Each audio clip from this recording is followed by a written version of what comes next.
ৰাজ্য চৰকাৰৰ প্ৰত্যেকজন কৰ্মচাৰীৰ বাবে জনাব বিচাৰিছোঁ এটা অত্যন্ত সুখবৰ।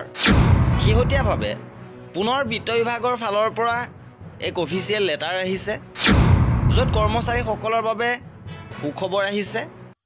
আৰু এই পত্ৰখনত কি কোৱা হৈছে সবিশেষ আপোনালোকক জনাব বিচাৰিছোঁ। ভিডিঅ'টো প্ৰথমৰ পৰা শেষলৈকে চাই থাকিব। শেহতীয়াভাৱে বিত্ত বিভাগৰ ফালৰ পৰা এই পত্ৰখন প্ৰেৰণ কৰিছে সদৌ অসম কৰ্মচাৰী পৰিষদৰ প্ৰেছিডেণ্ট ছেক্ৰেটেৰীলৈ, য'ত উল্লেখ কৰিছে এখন সভাৰ আয়োজন কৰা হৈছে।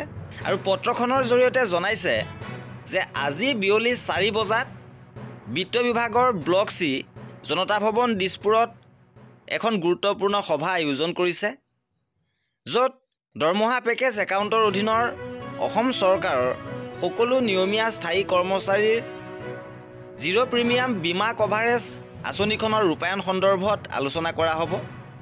গতিকে কৰ্মচাৰী পৰিষদৰ বিষয়ববীয়াক ইয়াত উপস্থিত থাকিবলৈ কোৱা হৈছে।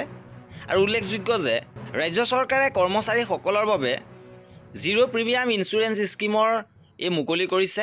আৰু 1 জানুৱাৰী তাৰিখে এই আঁচনিখন সন্দৰ্ভত SOP প্ৰকাশ কৰিছিল, য'ত উল্লেখ কৰিছে insurance coverage life term insurance হিচাপে মিনিমাম 10 লাখ টকা লাভ কৰিব।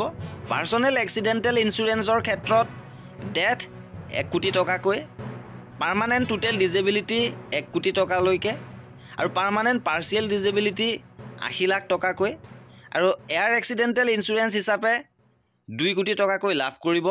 আৰু এই আছিল আজিৰ ভিডিঅ'টোত। কৰ্মচাৰী আৰু পেঞ্চনাৰৰ প্ৰতিটো আপডেট পাই থাকিবৰ বাবে আমাৰ চেনেলটো ছাবস্ক্ৰাইব কৰি ৰাখিব। ভিডিঅ'টো শেষৰলৈকে চোৱাৰ বাবে বহুত ধন্যবাদ।